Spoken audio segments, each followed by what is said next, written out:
Alright, I'm going to do some of the channel drawing to demonstrate, and I apologize if there's a boob shot. I'll try to keep it covered. But like right here, I see a line. It's a very faded line, and it goes right here. And it ends, but then it goes over this way. A little line here, a little dash, little line, little dash, little line. And down here, there's a little bit. And see, when I get out of focus with my thoughts, or I guess out of the frame of mind, you know, because usually I'm talking to God, you know, I'm conversating and, you know, just in the space. And I've noticed that the mood has a lot to do with the lines, because I'm not even really looking. It's like I'm scrying, I think is the appropriate word. I'm scrying into the paper. I'm seeing the picture that is already there. Because if you're in, you know, the Christ mind and whatnot, and time's an illusion and all those kind of ways of thinking about things, this picture's already been drawn. And so I guess in a way I'm just tracing a picture that's already been made.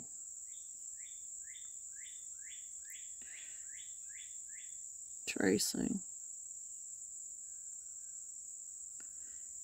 And see, it's just little dash marks. And so it's like,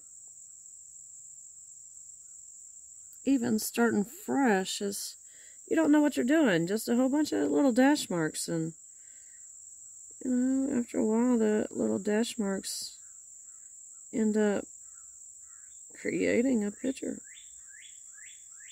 A something. Ah, bug. And it's so cool.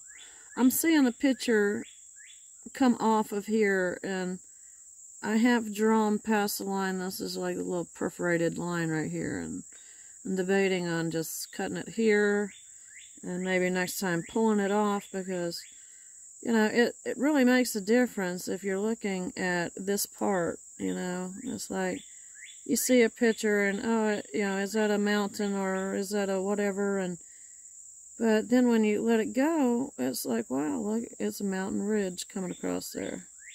And so it's the same right here, you know. It's like, here's the line, you know. You wouldn't see that if I cut it off. So I think next time I'm going to go ahead and take the piece of paper off, or so, I don't know. Maybe not, I don't know. But I'm going to cut it through here, because it looks like part of the picture to me.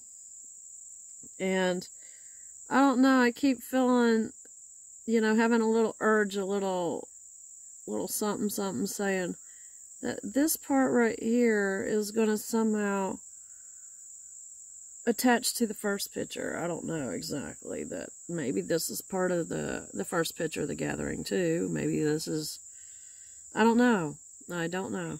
But I don't know if they're referring to this as being, you know, just one big map, you know, of that I'm like making a square on a quilt, or what exactly it is. But I've learned to just say, okay, cool, let's see what happens, and kick back, and I can think of 1,000 different things it could be, and, you know, it's just about never that. And it's better. You know, it's better than I thought. It's like, wow, that is awesome. But it looks like my lines are kind of fading out. And according to what the guides had told me, was, you know, each pencil, you know, there's going to be lines. When the lines faded out, it was time for another pencil.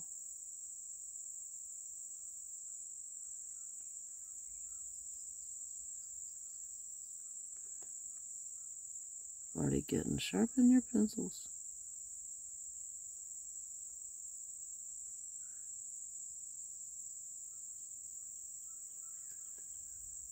And so it seems like I'm just building on lines, just little dashes, and it's like, oh, that's a house, and then it's like there's a dash mark that goes through it, or it's like, wow, now it's a bridge, or it's stairs.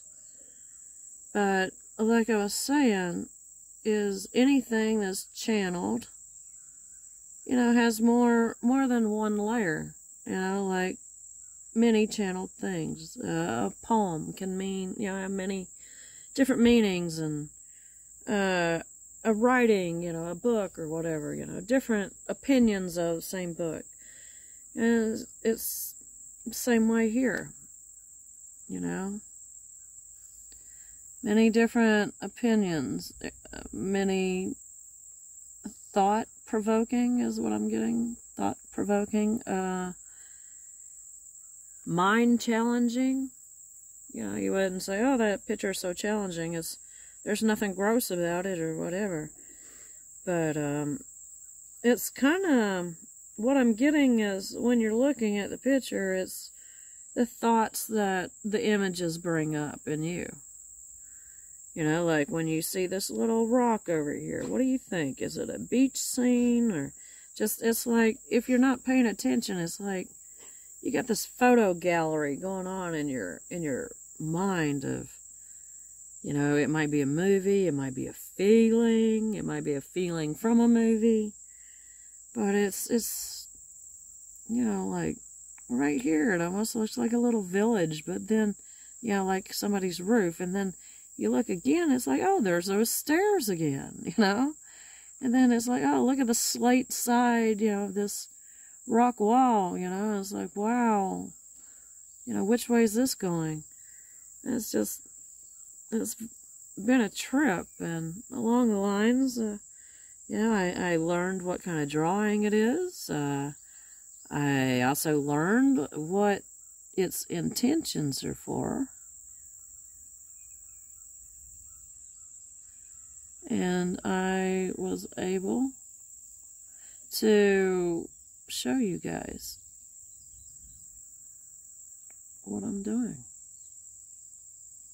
And see, the same guide, I don't know, I'm not going to even ask for a name. It seems like with words that I'm learning is more words to explain something kind of takes air out of your balloon. You know, the more words you use to describe something, I don't know, the more energy leaching happens to it. It's like energy, you know, is flow, it's fluid. And our thoughts are the same. They flow and they're fluid. But what happens with us and our miracles, you know, of us asking the universe for things, and, you know, the slow return, or if a return, and, you know, it's funny once you realize what it is, you know, we're asking for, you know, that new car, you know, we're asking for that red, you know, Toyota, whatever, you know, and we're not given any room for, you know, something quicker, something easier, something that, you know, the universe picked for us, you know. or most available or whatever, you know. It's like, yeah, I need a new ride, you know, and somebody says, hey, dude, you know, hours later, here, dude, I got my bike, I just bought this other bike, you more than welcome to, you know, have it. You know, and it could be an electric bike, it could be a motorcycle, it could be whatever, you know, but if you're just sitting there waiting for that perfect vehicle and it's like, you know, I don't want that. You know, you're blocking it. You know, you're blocking the energy to where it can't flow to you. You know, you might end up getting that red Toyota, whatever it is, but who's to say it's going to be in this lifetime? You know, it could be, you know, many, many years. So, you know, you give it to the universe, say, hey, I need a car, or whatever. You know, don't give it shape, you know. Give it, you know, to God. You know, put your intention out there, you know, and feel it. You know, feel that need, you know, whatever that is that you think you need. You know, how's that going to make you feel? How does that restore you, you know? Is that a want or a need? You know, how do you really categorize, you know, the importance of things in your life? You know, people, places, things.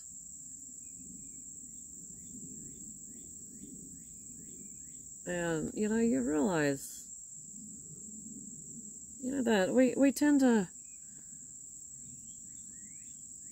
give things form and don't expect anything less. And if it is less, then, you know, it didn't happen. Or, you know, it was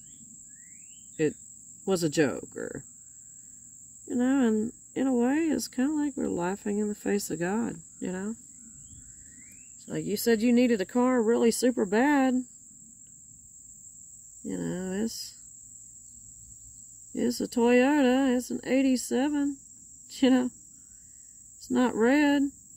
It's, you know, kind of primer reddish, kind of whatever that is. You know, the doors don't match, but hey, it'll get you back and forth. You know, I don't want it. What you're doing is you're slamming the door on that energy to come to you. Because if you say yes, you know, and you accept that car, you know, who's to say, you know, that's not just a placeholder, you know, to keep you in wheels until, you know, another one, a better one can come. And who's to say that the first one's not the most perfect one anyway? Like with my 4Runner in the van life, you know, it's like, or 4Runner life. When I bought the car, I never thought, when I looked at it, as, oh, I'm going to live in this someday. I was like, wow, it just feels right. You know, I always liked the style, you know, and I always liked the brand, you know, and I've had a couple of Toyotas, and, you know, this one, it was, you know, a 4-wheel drive, and, you know, a sunroof, moonroof, or whatever, you know, you got that little thing that slides, and, but when I bought it, you know, I was working at $20 an hour place, and we had went to look at the vehicle, and it was a windy day. The wind was blowing. And I'll tell you one thing. You don't want to go on a test drive on a windy day. You know, and I had mentioned that too, as, you know, I like the car, but, you know, it is a windy day, and the smart thing would be. But, you know, everything else, you know, seemed good, and so we decided to, you know, kind of go on with it. And when we, you know, got done getting the car and stuff, and I noticed that, you know, there was some weakness in the shocks and a lot of sway, and so with that $20 an hour, or at that time, it might have been $17 an hour. I got standard shocks put on it, and it stopped the swaying. You know, at that point in time, there was a choice, and I made the choice, or somewhat, you know, by choosing the shocks. And, you know, there was something in me saying, go for the most beefiest shock you can get at, you know, an affordable price. And well, I was trying to think smart and all that, and was persuaded, you know, by, you know, my boyfriend, of being mindful, you know, and whatnot. And so I got the shocks. So the shocks are new. They're just not like ready for an additional trillion pounds, you know. And the standard load, I guess, is what they're made for. And so I'd like to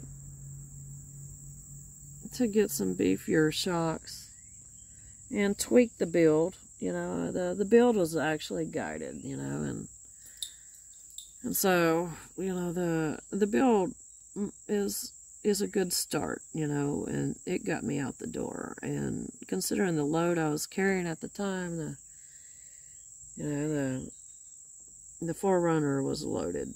You know, everything I had was in there.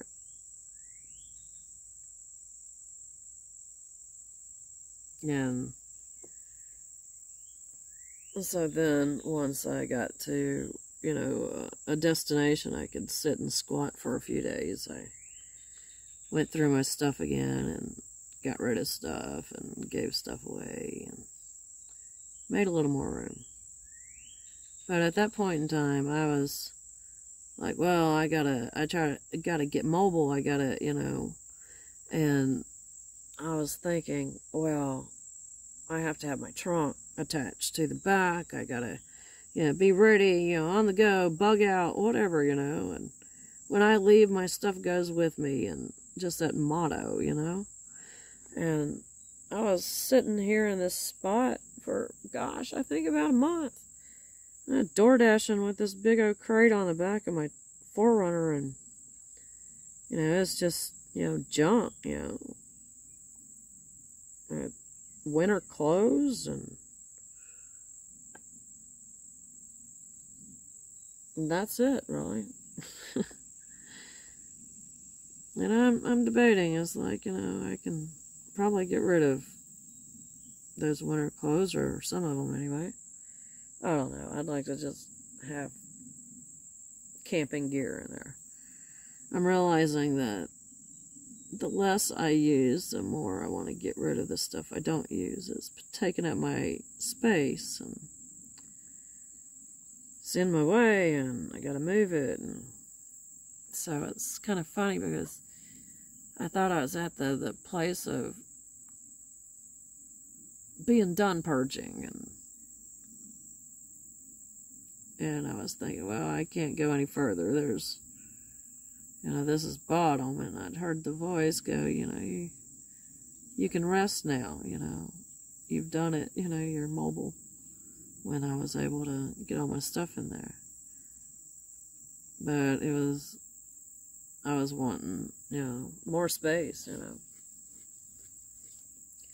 And so I just about got, you know, the space I want.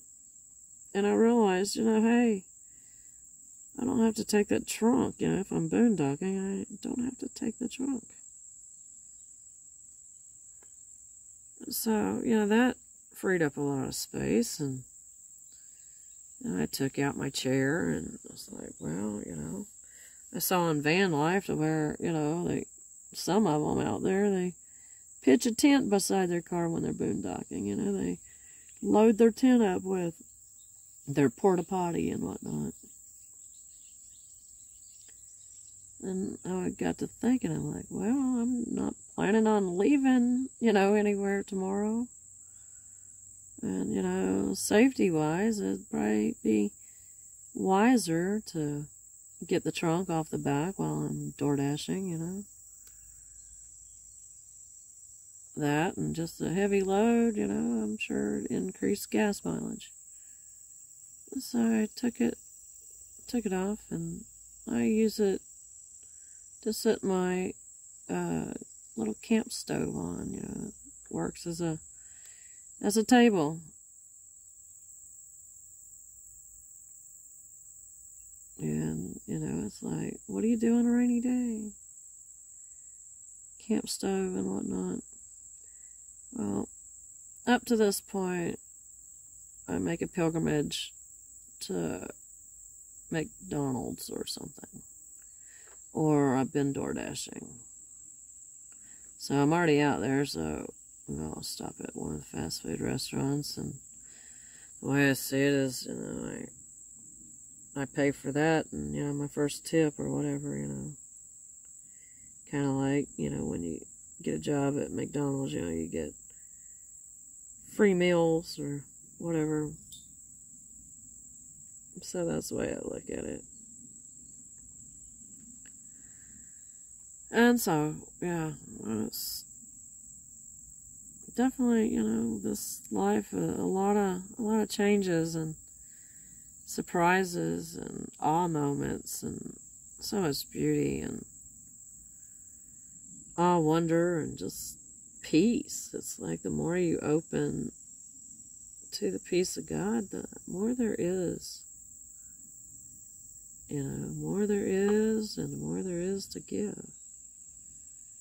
Because what I'm witnessing, you know, I'm also sharing with you guys, you know, I guess either through my stories or my pictures, but, you know, in the Course in Miracles and the teaching of the I Am books, and, you know, that it's there, you know, simple. Keep it simple. And the most simplest ways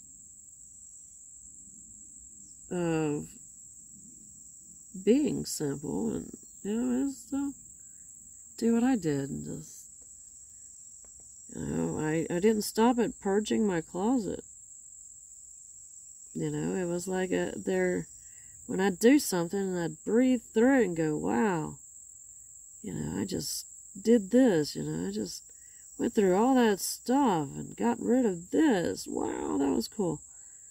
And then I'd, you know, a small voice go, okay, well, now let's look at this, and, you know, let's purge this stuff, and, you know, and I'd always hear the voice, you know, going, you know, you don't have to. You don't have to purge, you can keep it.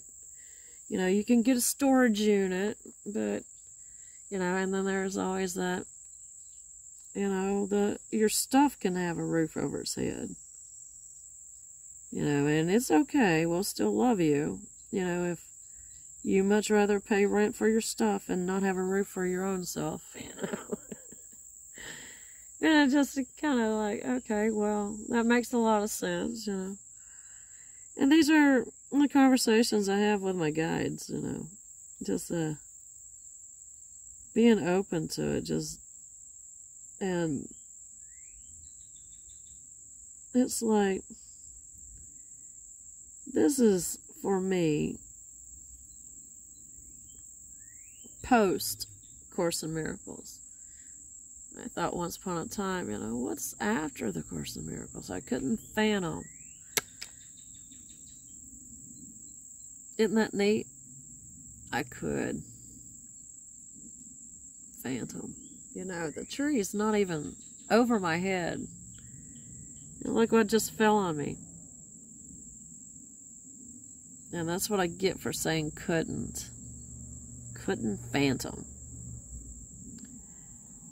This is my guide's way of saying, hey, what are you saying? Because everything starts with an idea. If there's no idea, there's no birth. And so, there was a birth, you know, it was a thought. You know, I watched YouTube.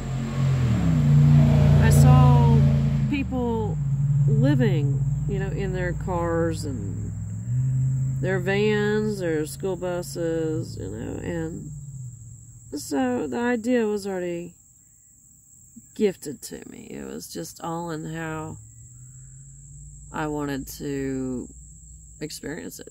Did I want to just say, wow, that was neat? Yeah, I watched the video. Or did I want to look at it new? Through those books, I was open me up. And so, Christ, behold, I see all things new. And then it's like, you start seeing things new. Things that you had such judgments about, such harsh, stagnated judgments.